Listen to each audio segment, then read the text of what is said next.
ড্রপবিট স্টুডিওর পক্ষ থেকে আমি ইমরান আছি আপনাদের সঙ্গে। আজকে আমরা শিখব অডিও থেকে নয়েজ কিভাবে রিমুভ করা যায় এফএল স্টুডিওর মাধ্যমে। যাই হোক, আমরা সময়টাকে সংক্ষিপ্ত করার জন্য ছোট্ট একটা ক্লিপ নিয়ে নিয়েছি। আমরা সর্বপ্রথমে শুনবো এই ক্লিপটার ভিতরে কি পরিমাণ নয়েজ আছে। আগামী দিনের বাংলা গানের হিট কম্পোজার হয়ে উঠবেন আপনারাই, এই প্রত্যাশা নিয়েই ড্রপবিট স্টুডিওর পথ চলা। আশা করি বুঝতে পেরেছেন যে কি পরিমাণ নয়েজ এটার ভিতরে আছে। তো আমরা এখন চলে যাব মেন কাজে, আমাদের নয়েজ রিডাকশনের কাজে। সেটা হচ্ছে এই যে বারটা দেখতেছেন ক্লিপটা, এই ক্লিপটার বাম দিকে একেবারে উপরে সবার শেষের দিকে ছোট্ট একটা আইকন। এখানে যখন আপনি মাউসটাকে নিয়ে যাবেন, আমি আবারও নিচ্ছি, দেখেন মাউসটাকে যখন এইভাবে এখানে নিয়ে যাবেন তখন হাতের মতো একটা আইকন চলে আসবে। তখন এখানে একটা ক্লিক করলে পরে আমাদের নতুন একটা মেনু বার চলে আসবে। মেনু বারটার আপনার ডাইন পাশের দ্বিতীয় নাম্বার এডিট সিম্পলিতে একটা ক্লিক করলে আমাদের নতুন আর একটা উইন্ডো খুলে আসবে। এটার নাম হচ্ছে এডিশন। এটা আপনাদের কোথাও খুঁজতে হবে না। এটা যারা এফএল স্টুডিও ব্যবহার করেন তাদের ডিফল্ট অবস্থাতেই এটা পেয়ে যাবেন। এফএল স্টুডিওর বান্ডেলের সাথেই চলে আসে এটা। তো আমরা এখন যেটা করব সেটা হচ্ছে এই যে চিকন যে দাগটা, হ্যাঁ, এটা হচ্ছে আমাদের নয়েজ। এটার ভিতরে যা আছে আমরা সেটাকেই রিমুভ করে দেব। সেটা কোথা থেকে? এই যে বড় বড় গ্রাফগুলো দেখা যাচ্ছে সাদা সাদা, এগুলো হচ্ছে আপনার মেন অডিও। এটাকে আমরা রাখবো। তো এইটার ভিতর থেকে আমরা যে বাড়তি যে সাউন্ডগুলো আছে সেগুলাকে রিমুভ করব। আর সেগুলা অবশ্যই এই ব্ল্যাঙ্ক জায়গাটার ভিতরে আছে। এই যে চিকন যে দাগটা, এটার ভিতরে আছে সব। তো ওই ক্ষেত্রে আমরা এটাকে মার্ক করে নিব সর্বপ্রথমে। মার্কটা কিভাবে করলাম সেটা আমরা কিবোর্ডে কোথাও টাচ করি নাই, জাস্ট মাউসের মাধ্যমে মাউসের লেফট বাটনটা ক্লিক করে চেপে ধরে টান দিয়েছি, যতটুকু জায়গাতে এনেছি ঠিক অতটুকু জায়গায় মার্ক হয়েছে। তো মার্ক হওয়ার পরে আমরা এখন চলে যাব এডিশনের এই যে এইদিকে যে আইকনগুলো দেখা যাচ্ছে, যে আমার মাউসের এইদিকে যে আইকনগুলো দেখা যাচ্ছে। তো আমরা নিচে যাব, নিচের সিরিয়াল থেকে 1 2 3 4 5 6 নম্বরে যে ব্রাশের মতো একটা আইকন আছে, আমরা এখানে একটা ক্লিক করে দেব। এখানে একটা ক্লিক করার পরে নিউ একটা উইন্ডো আসছে। আমাদের মেন কাজটা হচ্ছে এখানে, হ্যাঁ, ডিফল্ট ভাবে যেটা আছে এটা একেবারে পারফেক্ট একটা অবস্থাতে আছে। আপনার যদি নয়েজের পরিমাণ বেশি থাকে তাহলে আপনি যেটা করতে পারেন সেটা হচ্ছে দ্বিতীয়বার নয়েজ রিমুভ করে নিতে পারেন। আর তারপরও আপনার প্রয়োজন হইলে আপনি যেটা করবেন সেটা হচ্ছে এই যে এইটাকে কমিয়ে বাড়িয়ে নেবেন। হ্যাঁ, এগুলাকে কমিয়ে বাড়িয়ে আপনি একটা পজিশনে আনবেন। আনার পরে আপনি দেখবেন যে কোন জায়গাতে রাখলে পরে আপনার নয়েজটা একেবারে পারফেক্ট ভাবে রিমুভ হচ্ছে। হ্যাঁ, এটা আসলে নাড়াচাড়া কইরা আমার এখান থেকে নাড়াচাড়া কইরা কোনোই লাভ নাই। তার মেন রিজন হচ্ছে এক একটা অডিওর এক এক রকম নয়েজ।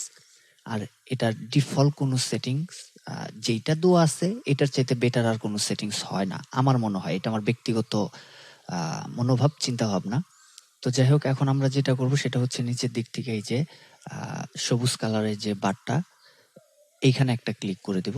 এইখানে ক্লিক করার পরে যেটা হইলো সেটা হচ্ছে আমি এই ডটাকে এফএল স্টুডিওকে বুঝাই দিলাম যে আমি যতটুকু মার্ক করছি এই জায়গাটার মধ্যে যা আছে, ফ্রিকোয়েন্সি, সাউন্ড যা আছে তার সমস্ত কিছু তুমি রিমুভ করে দাও। এখন কোথা থেকে রিমুভ করবে সেটা হচ্ছে আমি এখন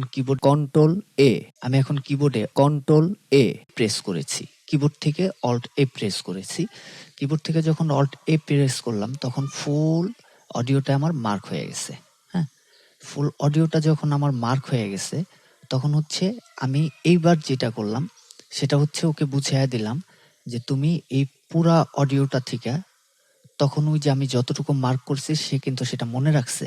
হ্যাঁ, যে পুরো অডিওটা থেকে ওই জায়গাটুকুর ভিতরে যে সাউন্ডটা আছে সেই সাউন্ডটাকে রিমুভ করে দাও।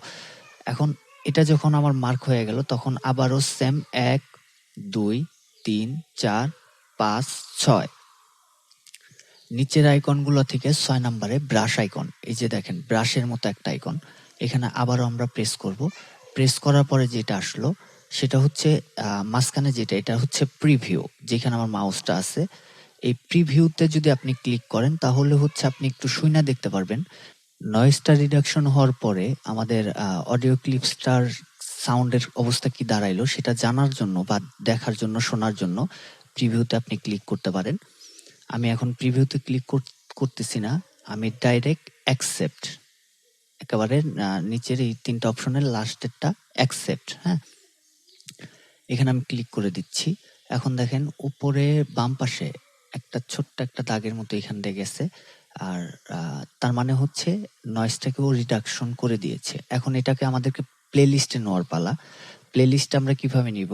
সেটা হচ্ছে ২ টা মাধ্যম আছে। এই আইকনগুলো সবার শেষের, যদি নিচের সিরিয়ালের থেকে লাস্টেরটা, এই যে এটা এক্কাবারে শেষেরটা ডান পাশের প্রথমটা যদি আপনি একটা ক্লিক করে দেন তাহলে দেখেন এটা প্লেলিস্টে চলে গেছে অটোমেটিক, হ্যাঁ? প্লেলিস্টে চলে এসেছে। আর যদি মনে করেন যে না, ও একা একা কোথায় না কোথায় পাঠাবে, আমার মতো আমি ইচ্ছা মতো ধইরা জায়গা মতো বসাবো, তাহলে হচ্ছে এই যে উপরে যে সিরিয়ালের ডান পাশের প্রথমটা, বাম পাশ থেকে হচ্ছে একেবারে সবার শেষেরটা মাউসের মতো আইকন, এখানে আপনি প্রেস করবেন, ধরে রাখবেন, ধরে রাইখা সুন্দর মতো আপনার যেইখানে খুশি আপনি সেখানে বসায় দিচ্ছেন। এই যে বসায় দিলাম, হ্যাঁ? এখন আমরা শুনবো, আরেকবার শুনে দেখব যে নয়েজটা রিডাকশন হওয়ার পরে কি হইল। তো সর্বপ্রথমে আমরা এটাকে একটু নরমালাইজ করে নিব। আর নরমালাইজ করার জন্য যেটা করলাম সেটা হচ্ছে এখানে ডাবল ক্লিক, ডাবল ক্লিকের পরে এই উইন্ডোটা আসলো। তারপর হচ্ছে এই যে এখানে নরমালাইজ, নরমালাইজটা করার পরে আমাদের অডিওটা নরমাল অবস্থাতে ফেরত আসলো।